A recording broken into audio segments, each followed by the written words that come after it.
പവിത്രം സീരിയലിന്റെ ഇന്നത്തെ എപ്പിസോഡ് തുടങ്ങുമ്പോൾ വിനയൻ സാർ വിക്രമിനോട് പറയുകയാണ്, പുതിയൊരു സ്റ്റീൽ കമ്പനി തുടങ്ങുമ്പോൾ നമ്മുടെ പാർട്ടി തന്നെ അവിടെ ആദ്യം പ്രവർത്തിച്ചു തുടങ്ങണം. അതിന്റെ നേതൃത്വം കൊടുക്കേണ്ടത് നീ തന്നെയാണ്. അമ്മായിപ്പന്റെ കമ്പനിയിൽ മരുമോൻ തന്നെ നേതൃത്വം കൊടുക്കട്ടെ. എത്രയും പെട്ടെന്ന് ഇയാളുടെ പ്രശ്നം സോൾവ് ചെയ്ത് കൊടുക്കണമെന്ന് പറഞ്ഞിട്ട് വിക്രമിനെ വിനയൻ സാർ അവിടെ നിന്ന് പറഞ്ഞു വിടുന്നു. അടുത്തതായിട്ട് കാണിക്കുന്നത് ഹർഷനും അമ്മയും ചേർന്ന് വർഷയെ വീട്ടിലേക്ക് കൂട്ടിക്കൊണ്ടുപോകാനായിട്ട് വരുന്നു. അങ്ങനെ മുത്തശ്ശി പൂജയൊക്കെ നടത്തിയിട്ട് വർഷയെ അനുഗ്രഹിക്കുകയാണ്. നല്ല ആരോഗ്യമുള്ള ഒരു കുഞ്ഞിന് തന്നെ കിട്ടട്ടെ. ഗായത്രി എന്തായാലും ഭാഗ്യം ചെയ്തവളാ. സ്വന്തം മകളെ പ്രസവ സമയത്ത് ശുശ്രൂഷിക്കാനും കുഞ്ഞിനെ ഏറ്റുവാങ്ങാനും കുഞ്ഞിന് ഭയം പരച്ചു കൊടുക്കാനും ഒക്കെ ഗായത്രിക്ക് കഴിയുമല്ലോ. എന്റെ പത്മത്തിന് അത് സാധിക്കാതെ പോയി. ഇത് കേട്ടിട്ട് ഗായത്രി പറയുകയാണ്, അതിനെന്താ, വേദ മാത്രമല്ലേ ഇവിടെ നിന്ന് പോയിട്ടുള്ളൂ, ദീപ്തി ഉണ്ടല്ലോ. ദീപ്തിയിൽ നിന്നായിരിക്കും പത്മത്തിന് എല്ലാവിധ ഐശ്വര്യവും ഉണ്ടാകാൻ പോകുന്നത്. ഞാൻ ഇക്കാര്യം ആദ്യമായിട്ട് പറഞ്ഞപ്പോൾ അവൻ ഈ വീട്ടിൽ നിന്ന് ഇറങ്ങിപ്പോയി. അവന് താല്പര്യമില്ലെന്നാണ് ഞാൻ കരുതിയിരുന്നത്. അത് മാത്രമല്ല, വീട്ടിൽ വന്ന് അവൻ ഞങ്ങളെ ഒരുപാട് വഴക്കും പറഞ്ഞു. പക്ഷേ ഇപ്പോൾ അങ്ങനെയല്ല. അവൻ ചിന്തിച്ചു കാണും, ഇതാ നല്ലതെന്ന് അവനും കരുതി കാണും. അതുകൊണ്ടാ അവൻ സംസാരിക്കാൻ വേണ്ടി ഇങ്ങോട്ട് വന്നിരിക്കുന്നത്. പേരുകൊണ്ടും ഇവര് രണ്ടുപേരാ ചേരുന്നത്, ദർശൻ ദീപ്തി അല്ലേ പത്മം? ഇത് കേൾക്കുമ്പോൾ ദീപ്തി പെട്ടെന്ന് ദേഷിച്ച് താഴേക്ക് ചെല്ലുന്നു. എന്നിട്ട് ദർശനോട് ചോദിക്കുകയാണ്, ദർശനേട്ടനും ചേർന്നെടുത്ത തീരുമാനമാണോ അത്? അപ്പോൾ ദർശൻ പറയുകയാണ്, ദീപ്തി ഇവിടെ ഇരിക്കുക. ദീപ്തി, അതല്ല, ഞാൻ ചോദിച്ചതിന് മറുപടിയാണ് എനിക്ക് വേണ്ടത്. അപ്പോൾ ദർശൻ എഴുന്നേറ്റ് ദീപ്തിയുടെ അടുത്തേക്ക് വന്നിട്ട് പറയുകയാണ്, ഇതിനെ പറ്റിയുള്ള തീരുമാനം എല്ലാവരോടും പറയാനായിട്ടാ ഞാൻ ഇങ്ങോട്ട് വന്നിരിക്കുന്നത്. ആദ്യം ദീപ്തിയോട് പറയാനാ എനിക്ക് തോന്നിയത്. എങ്കിൽ പിന്നെ ഇപ്പൊ തന്നെ പറഞ്ഞേക്കാം, എനിക്ക് ഈ വിവാഹത്തിന് താല്പര്യമില്ല. ഇത് കേൾക്കുമ്പോൾ ദീപ്തിക്കും വീട്ടിലുള്ള എല്ലാവർക്കും സന്തോഷമാവാണ്. ഞാൻ ദീപ്തിയെ കാണണമെന്ന് പറഞ്ഞപ്പോൾ അമ്മ വെറുതെ തെറ്റിദ്ധരിച്ചല്ലേ ഈ കല്യാണത്തിന് എനിക്ക് സമ്മതമാണെന്ന്? ഒരിക്കലുമില്ല. എല്ലാവരും ചേർന്ന് തീരുമാനം എടുത്ത് നടത്തേണ്ടതല്ല ഈ വിവാഹം. എനിക്കറിയായിരുന്നു ഈ പ്രപ്പോസൽ കേട്ടപ്പോൾ തന്നെ ദീപ്തിക്ക് ഇതിന് താല്പര്യമില്ലെന്ന്. കാരണം വേദയെ പോലെ തന്നെ ദീപ്തിയും ഉറച്ച തീരുമാനം എടുക്കാൻ കഴിയുന്ന കുട്ടി തന്നെയാണ്.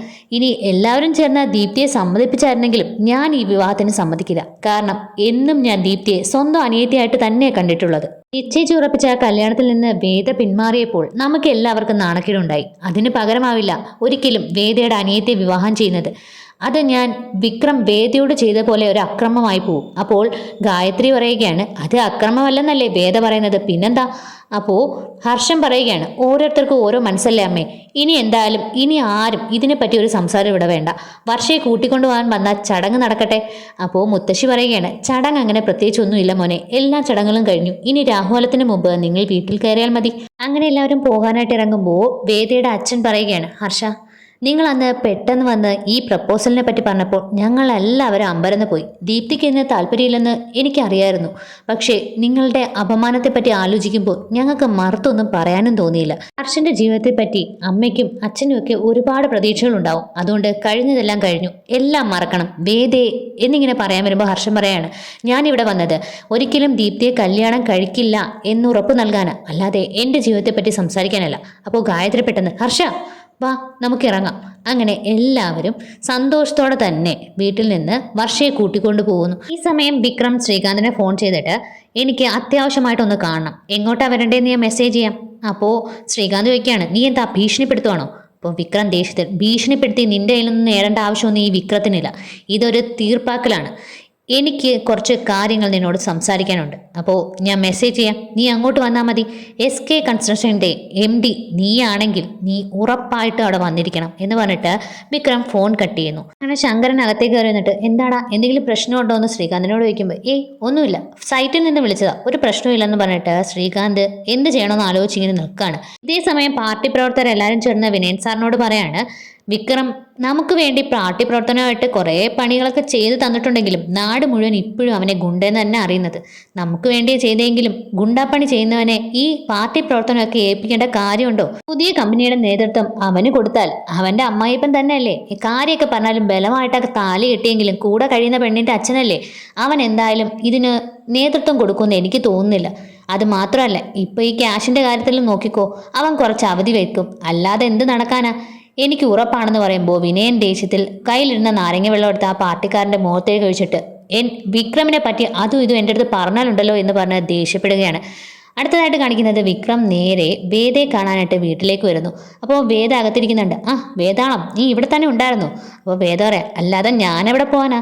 അപ്പോൾ വിക്രം, ഓ അത് ശരിയാണല്ലോ, നീ ഈ വീട്ടിൽ വന്നതിന് ശേഷം എങ്ങോട്ടും പോയിട്ടില്ലല്ലോ. ഇത് കേട്ട് നന്ദിനി എഴുന്നേറ്റ് വന്ന് പറയാ, അതല്ലേലും നീ പലതവണ കൊണ്ട് കളഞ്ഞിട്ടും ഇല്ലം കടത്തിയ പൂച്ചയെ പോലെ തന്നെ തിരിച്ച് ഇങ്ങോട്ട് തന്നെ വന്നില്ലേ. അപ്പോൾ ശ്രീജയടത്തി പറയുകയാണ്, അത് പിന്നെ മനുഷ്യനെ പൂച്ചയെ കളയുന്ന പോലെ എന്തായാലും മനുഷ്യനെ കൊണ്ട് കളയാൻ പറ്റില്ലല്ലോ, നമ്മളെ പോലെ തന്നെ വേദയ്ക്കും ഇവിടെ അവകാശം. അപ്പോൾ വിക്രം പറയാണ്, ആ അവകാശത്തിന്റെ കാര്യമൊക്കെ അവിടെ നിൽക്കട്ടെ, ആദ്യം ഞങ്ങളൊന്ന് പുറത്തു പോയിട്ട് വരാം. അപ്പോൾ പെട്ടെന്ന് നന്ദിനി പറയാം, വീണ്ടും കൊണ്ടുപോയി കളയാൻ വല്ലതും ആണോ. അപ്പോൾ വേദ ഇങ്ങനെ നന്ദിനിയെ തുറച്ചു നോക്കുന്നുണ്ട്. അപ്പം വിക്രം പറയാം, അതൊന്നുമല്ല, ഞങ്ങളൊന്ന് പുറത്ത് കറങ്ങിയിട്ട് വരാം. എന്തായാലും ഞാൻ താലി കെട്ടിയ അവകാശത്തിൽ ഇവിടെ കയറി കിടക്കാൻ തുടങ്ങിയിട്ട് കുറേ നാളായല്ലോ, ഇനി ഞങ്ങളൊന്ന് പുറത്തൊക്കെ പോയി കറങ്ങിയിട്ട് വരാം. അപ്പോൾ നന്ദിനി പറയാം, കറങ്ങാനോ, അതിന് നീ ഇവിടെ ഭാര്യയായിട്ടൊന്നും അംഗീകരിച്ചിട്ടൊന്നും ഇല്ലല്ലോ. അപ്പോൾ ശ്രീജയടത്തി പറയുകയാണ്, ഈ കൊണ്ടുപോകുക എന്ന് ഉദ്ദേശിക്കുന്നത് തന്നെ അംഗീകരിച്ചതിന് തുല്യമല്ലേ. അപ്പോൾ ആണോ വിക്രം എന്ന് നന്ദിനി ചോദിക്കുമ്പോൾ വിക്രം പറയാണ്, എന്തായാലും ഞങ്ങൾ പോയിട്ട് വരട്ടെ, വാ റെഡിയാവ്, പെട്ടെന്ന് പോയിട്ട് വരാം. അപ്പോൾ വേദ പറയുകയാണ്, അല്ല എങ്ങോട്ടാ പോകുന്നത്. വിക്രം പറയാണ്, അതൊക്കെ ഞാൻ പറയാം, എന്തായാലും നിന്റെ വീട്ടിലേക്കല്ല, എന്താ പേടിയുണ്ടോ. അപ്പോൾ വേദ പറയുകയാണ്, പിന്നെ ഒറ്റയ്ക്ക് ഈ വീട്ടിലേക്ക് കയറി വന്നതാ ഞാൻ, എനിക്ക് പേടിയൊന്നും ഇല്ലെന്ന് പറയുമ്പോൾ വിക്രം പറയാണ്, എനിക്ക് പിന്നെ വാ പെട്ടെന്ന് പോയിട്ട് വരാം. വേദ പറയാം, എന്തായാലും ആദ്യമായിട്ട് ആവശ്യപ്പെട്ടതല്ലേ, പോവാം വരാം, ഞാൻ ഈ ഡ്രസ്സ് മാറിയിട്ട് വരട്ടെ എന്ന് പറയുമ്പോൾ വിക്രം പറയാം, ഡ്രസ്സൊന്നും മാറണ്ട, ഇത് മതി. വേദ, ഇതിട്ട് മതിയോ. അപ്പം വിക്രം പറയുകയാണ്, ആ ഇത് നിനക്ക് നന്നായിട്ട് ചേരുന്നുണ്ട്, വാ വേഗം വാ എന്ന് പറഞ്ഞ് വേദയുടെ കയ്യിൽ കയറി പിടിക്കുകയാണ്. വേദ പറയാം, ഞാൻ വരാം, നിൽക്ക്. അങ്ങനെ വിക്രമാണെങ്കിൽ വേദയും കൂട്ടിക്കൊണ്ട് പോകാനായിട്ട് ഇറങ്ങുന്നു. അപ്പോൾ വേദ വീണ്ടും ചോദിക്കുകയാണ്, അല്ല നമ്മളിത് എങ്ങോട്ടാണ് പോകുന്നത്. അപ്പോൾ വിക്രം പറയാം, ഒരു ഷോയ്ക്ക്. അപ്പോൾ പെട്ടെന്ന് നന്ദിനി മനസ്സിൽ പറയുകയാണ്, ഷോയോ, അപ്പോൾ മാറ്റിനി സമയമാണല്ലോ, മാറ്റിനിക്ക് പോവാണോ. അങ്ങനെ അപ്പോൾ വേദയാണെങ്കിൽ ശ്രീജയടത്തിയോട് പറയണം, ശ്രീജയടത്തി ദേ കേട്ടില്ലേ സിനിമയ്ക്ക് പോവാണെന്ന്. അപ്പോൾ പോയിട്ട് വരാമെന്ന് പറഞ്ഞിട്ട് വിക്രമും വേദയും അവിടെ നിന്ന് പോകുന്നു. വേദയാണെങ്കിൽ വിക്രമിൻ്റെ തോളിലൊക്കെ കൈവച്ചാണ് സന്തോഷത്തോടെയാണ് പോകുന്നത്. ഇതെല്ലാം കണ്ടിട്ട് നന്ദിനിക്ക് അസൂയമൂത്ത് നന്ദിനി പറയാം, ദേ ശ്രീജയടത്തി പറഞ്ഞു കേട്ടില്ലേ മാറ്റിനിക്ക് പോവുകയാണെന്ന്, ഇത് കൂടിപ്പോയില്ലേ. അപ്പോൾ ശ്രീജയടത്തി പറയാം, എന്ത് കൂടിയെന്ന്, അവൻ്റെ ഭാര്യയായിട്ട് പോകുന്നത് നിനക്കെന്താ. അപ്പോൾ നന്ദിനി പറയാം, അത് പിന്നെ അതല്ല, ഇത് അവളുടെ തലയണ മന്ത്രത്തിൻ്റെ കുഴപ്പമോ, അവൾ ഓരോന്ന് ഓതി കൊടുത്ത് അവനെ മാറ്റിയെടുത്തിരിക്കുക. അപ്പോൾ ശ്രീജയടത്തി പറയാം, എന്ത് മാറ്റാൻ, അതിന് അവർ ഒരുമിച്ചല്ലല്ലോ കിടക്കുന്നത്. അപ്പോൾ നന്ദിനി പറയാം, അതും ശരിയാണല്ലോ, പിന്നെ ശ്രീജയടത്തി. അപ്പോൾ ശ്രീജയടത്തി പറയാം, എനിക്ക് ഒരുപാട് ജോലിയുണ്ട്, ഞാൻ പോവുകയാണെന്ന് പറഞ്ഞാൽ ശ്രീജ അകത്തേക്ക് പോകുന്നു. ആകെ അസൂയയും കുശുമ്പും ഒക്കെ എടുത്ത് ദേഷ്യത്തോടെ നിൽക്കുകയാണ് നന്ദിനി. അങ്ങനെ വണ്ടി പോകുമ്പോൾ വേദ വിക്രമിനെ ചോദിക്കുന്നുണ്ട്, അല്ല എങ്ങോട്ടാണ് നമ്മൾ പോകുന്നത്. വിക്രം പറയാണ്, ഇപ്പോൾ അവിടെ ചെല്ലുമ്പോൾ അറിയാലോ, പിന്നെന്താ. അപ്പോൾ വേദ വിക്രമിൻ്റെ തോളിൽ കൈവെക്കുമ്പോൾ വിക്രം അത് തട്ടിയൊക്കെ മാറ്റുന്നുണ്ട്. അങ്ങനെ അവരൊരു ഹോട്ടലിൻ്റെ മുന്നിലെത്തിയിട്ട് വിക്രം അകത്തേക്ക് പോകുമ്പോൾ വേദയും കൂടെ ചെല്ലുമ്പോൾ വിക്രം പറയാം, എവിടെ പോകുന്നു, നീ ഇവിടെ നിന്നാൽ മതി, ഞാൻ ഇപ്പോൾ പോയിട്ട് വരാമെന്ന് പറഞ്ഞ് വിക്രം അകത്തേക്ക് ചെല്ലുന്നു. അപ്പോൾ അവിടെ ശ്രീകാന്ത് പത്രമൊക്കെ വായിച്ചിരിപ്പുണ്ട്. ശ്രീകാന്തിൻ്റെ അടുത്തേക്ക് ചെന്നിട്ട് ജോലിക്കാർക്ക് കൊടുക്കാനുള്ള പണം എത്രയും വേഗം കൊടുത്തിരിക്കണമെന്ന് ശ്രീകാന്തിനെ ഭീഷണിപ്പെടുത്തുകയാണ്. അപ്പോൾ ശ്രീകാന്ത് പറയാണ്, ഇല്ലെങ്കിൽ നീ എന്തു ചെയ്യും.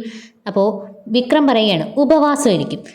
അപ്പോൾ ശ്രീകാന്ത് ചിരിച്ചുകൊണ്ട് പറയാം, ഉപവാസിരിക്കണോ, അയാളോട് അവിടെ ഒന്ന് ഉപവാസിരിക്കാൻ പറയുക, അയാളോട് ഒരു സെൻറ്റിമെൻറ്റ്സ് തോന്നി കുറച്ച് പണമെങ്കിലും കൊടുക്കാമെന്ന് വിചാരിച്ചതാണ്, ഇനി അതും ഇല്ല, ഉപവാസം ഇരുന്നാൽ എനിക്ക് ഒരു പ്രശ്നവും ഇല്ലെന്ന് പറയുമ്പോൾ വിക്രം പറയുകയാണ്, അതിന് ഉപവാസം ഇരിക്കാൻ പോകുന്നത് അയാളല്ലല്ലോ, ദേ പുറത്ത് നിൽക്കുന്ന ആളാ, ഒന്ന് ചെന്ന് നോക്കിക്കേ. അപ്പോൾ ശ്രീകാന്ത് നോക്കുമ്പോൾ പുറത്ത് വേദയെ കാണുന്നു. വിക്രം പറയുകയാണ്, ദേ നീ നിൻ്റെ അച്ഛനും ചേർന്ന് ശങ്കരനാരായണൻ ചേർന്ന് നടത്തുന്ന ഈ കൺസ്ട്രക്ഷൻ കമ്പനിയുടെ മുന്നിൽ അവരുടെ മകള് തന്നെ സമരം ഇരുന്നാലുള്ള കാര്യമൊന്നും ആലോചിച്ച് നോക്ക്. എനിക്ക് വേണ്ടി വീട് വിട്ട് ഇറങ്ങി വന്നവളവൾ, ഞാൻ പറയുന്നത് എന്തും അനുസരിക്കും, ഞങ്ങളുടെ പാർട്ടിയുടെ അനുഭാവിയാണ്. മകള് സമരം ഇരിക്കുന്നത് വലിയ സെൻസേഷണൽ ന്യൂസാവും, നിങ്ങളുടെ അച്ഛനും നിങ്ങളുടെ കുടുംബത്തിനും തന്നെയായിരിക്കും നാണക്കേട്. അതുകൊണ്ട് 1 മണിക്കൂറിനുള്ളിൽ ആ പണം അക്കൗണ്ടിൽ എത്തിയിരിക്കണം. ഇത്രയും പറഞ്ഞിട്ട് വിക്രം അവിടെ നിന്ന് പോകുന്നു. ശ്രീകാന്ത് ഒന്നും മിണ്ടാതെ നിൽക്കുകയാണ്. ഇവിടെ വെച്ചാണ് ഇന്നത്തെ എപ്പിസോഡ് അവസാനിക്കുന്നത്.